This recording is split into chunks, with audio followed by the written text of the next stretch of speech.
Right. long. So why is Pulsechain taking so long? That context change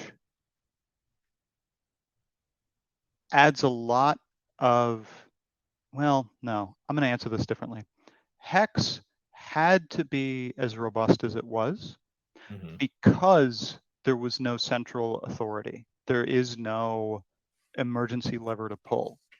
It's like figuring out how to launch a rocket that's going to get to Neptune. You need to predict all the orbits, all the gravitational wobbles, all the positions of everything, because once that rocket leaves the launch pad, you can't adjust it.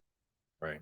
There's like micro adjustments maybe through thrusters, but then you run out of fuel and then you can't adjust anymore, and it's just going, and it's just going to go into space. Hex was that way, and I think Richard knew that, and that was one of the core tenets, that there is no lever, there's no emergency stop.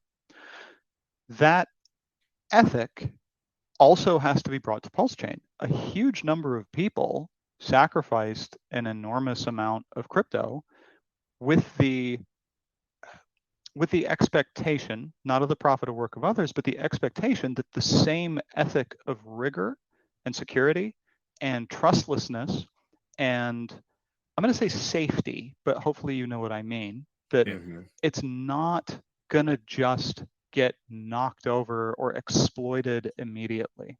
Lack of negative externalities. Yeah, it's going to be a robust L1 on par with any of the other L1s, and hopefully better, because we've seen some of the failure modes for things like Solana, for example, when you do things in a particular way.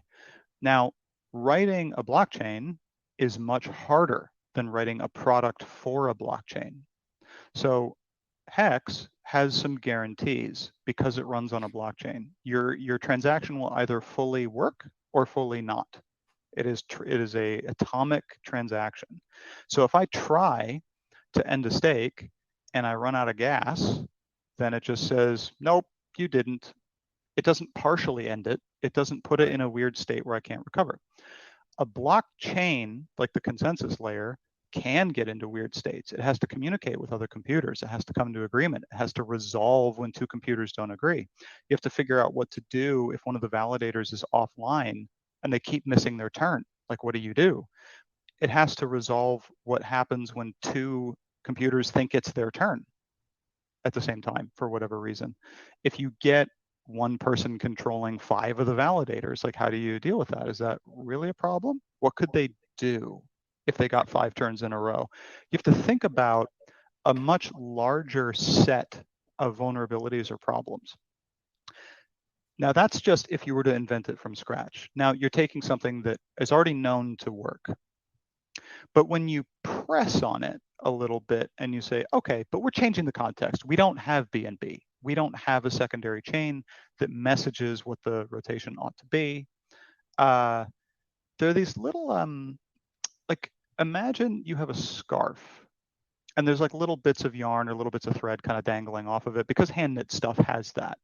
And it's little errors, it's little places where you had to tie off and start again.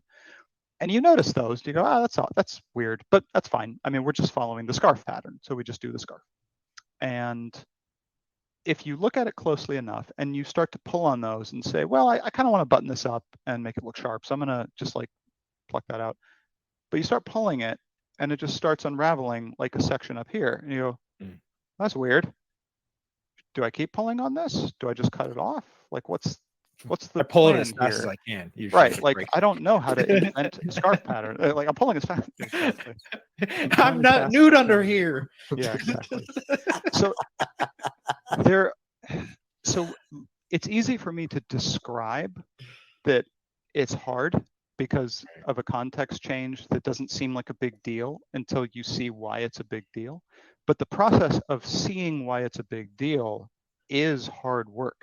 And it only comes through testing. It only comes through creative ideas of how to push and pull and flex the system to make sure, to make sure it does what people are expecting it to do and what we expect of ourselves. And I'm speaking, I'm saying that in terms of the community and what I know about Richard, what he expects of himself and the things that he releases.